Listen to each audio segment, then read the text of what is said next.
সফল হতে হলে সময়ের দাম দাও যুবক।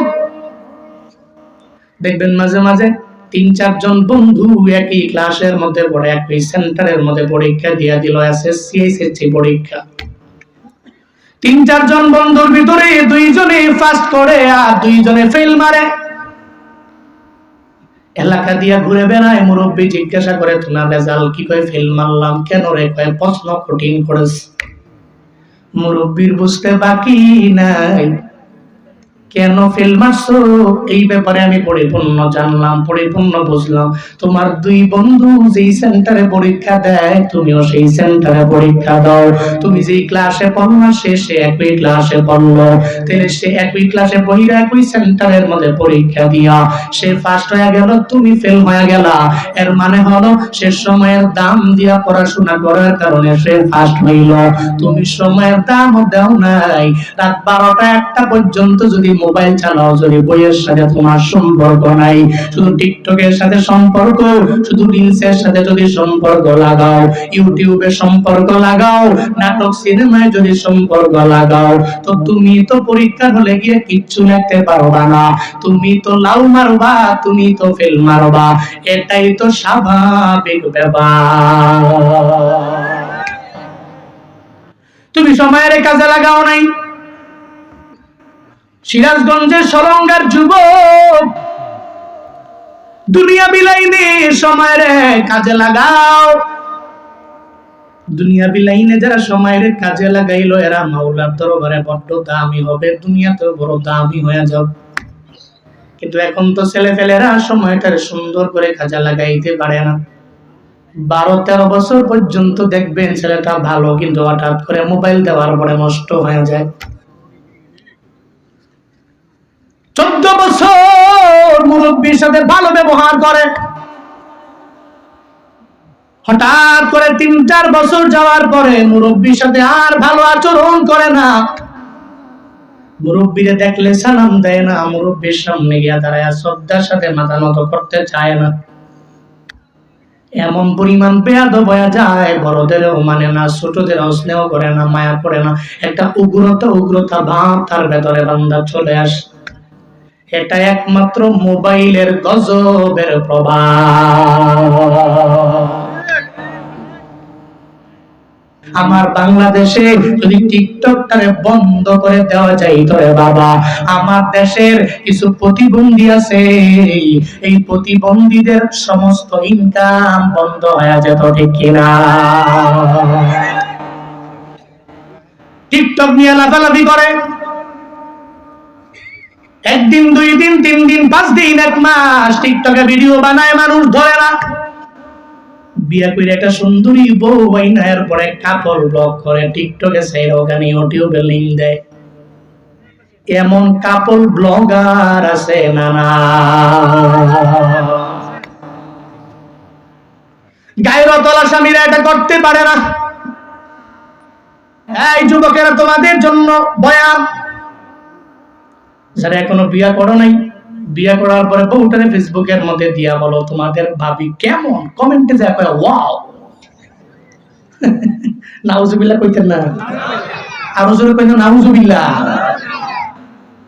ভাবি কেমন, কয় ওয়াও। ভাবির মতো সুন্দর হইতে পারে? হ্যাঁ খুশি, আমার বউরে ওয়াও কইছে।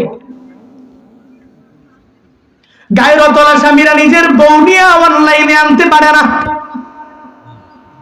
একমাত্র ব্যক্তিত্ব সম্পন্ন যে লোকটা, ওই লোকটা জীবনে কোনোদিন তার বউরে আনতে পারবে না। যার ভিতরে ব্যক্তিত্ব নাই, সে তার বউ নিয়ে মনে করবে আমার বউ সবাই দেখবে, এই ব্যাপারে বিন্দু মাত্র পরিমাণ চিন্তা নাই। আমি তো মনে করি যারা বউ দেখায়া দেখায়া ব্যবসা করার জন্য অনলাইনে বউরে আনে, ও যত ইনকাম করে 1 টাকাও হালাল হতে পারে না। এটা স্পষ্ট লেভেলের হারাম। এটা বলার পরে জুনায়েদ আল হাবিবের পেছনে লাইগা যাবে টিকটকাররা। লিগেল কথা কইতো এটা লাগে বেশি।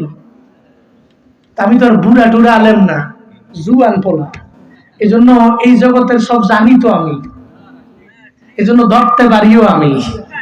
তো আমি ধরলে মাঝে মাঝে কয় হ্যাঁ বয়ানো গিয়া টিকটকার কইছে এই কইছে হ্যাঁ টিকটকের মধ্যে এসে আমার দেশকে নোংরা করবে। জুনায়েদ আল হাবিব বললে দোষ শুধু ডাল মে কুচ কালা হ্যাঁ, তুমি তোমার মতো করে যুব সমাজ ধ্বংস করবা, আমি বললে দোষ কই? আল্লাহ হেদায়েত দান করেন। আরো জোরে পড়ে না আমিন। সার্জিশা আলম বিয়ে করলেন, কি সুন্দর। তার বউ তারে বললো আমার নাম অনলাইনে পর্যন্ত কেউ না জানো, এটা আমি চাই না। সেও মানলো। তার সংসারের মধ্যে অশান্তি দিয়া ভরপুর হয়ে গেছে। কথা কয় না? তার সংসারে কি অশান্তি না?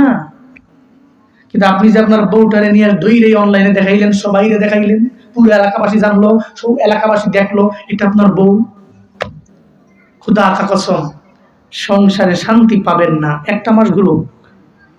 কারণ পর্দার মধ্যেই সম্মান, পর্দার মধ্যে হিজাবের মধ্যে সম্মান আছে না নাই? আছে না নাই? পর্দার মধ্যে সম্মান আছে। এলাকা দিয়া ঘুরে ঘুরে বেড়ায় এক নারী, যেই নারীর পুরা দেহের মধ্যে পর্দা নাই, হিজাব নাই, নিকাব নাই। যুবকেরা দেখলে দেখবেন তার এফটিজিং করে শীষ দেয়। কিন্তু মহিলা মাদ্রাসার একটা মেয়ে যখন মাদ্রাসা ছুটি হওয়ার পরে বাড়ির মধ্যে যায়, খোদার কসম যুবকরা শীষ দেওয়ার আগে 10 বার চিন্তা ভাবনা করে মেয়েরে শীষ দিয়ে লাভ নেই। কারণ সে মহিলা মাদ্রাসায় পড়ে, মাদ্রাসায় পড়নেওয়ালি নারী। কি বুঝাইতে চাইলাম? বোরকা পরলে সম্মান বাড়বে, বোরকা ছাড়াই সম্মান কমে, ঠিক কিনা?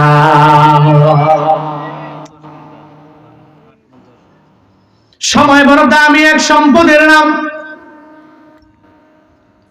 ও যুবক, সময়টারে কাজে লাগাইও।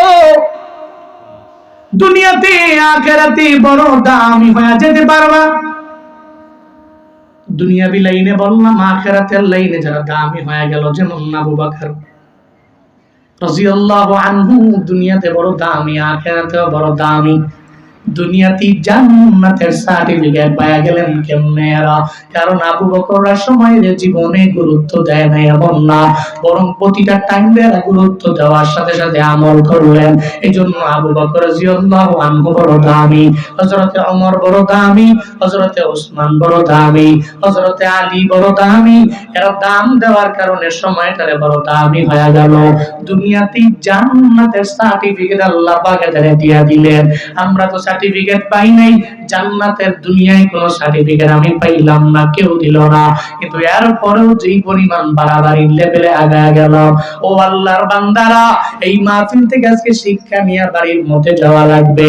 আমি সময়ের গুরুত্ব দিয়া দিমু, কারণ সময় এমন এক সম্পদ যা চলে গেলে জীবনেও আসে না, কারোর জন্য অপেক্ষা করে না। আল ওয়াক্তু লা ইয়ান্তাজির লিহাদ। সময় এমন দামি সম্পদ, কোন মানুষের জন্য এটা অপেক্ষা করে না। করে করে time and tide wait for লাভ।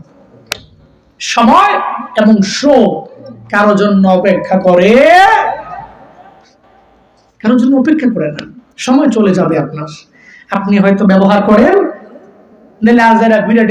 অলসগিরি করেন, যাই করেন, আপনার জন্য সময় বলবে না যে একটু থেমা থাকলাম, লোকটা ঘুমাইতেছে, পরে আবার চল মনে না। আপনি ঘুমাচ্ছেন, আপনি অলস জিন্দেগি কাটাচ্ছেন, আপনি লেজি লাইফ লিড করছেন। হ্যাঁ, যাচ্ছে সময়, যাচ্ছে সময়, খোদার কসম আপনার জন্য সময় দাঁড়াবে না।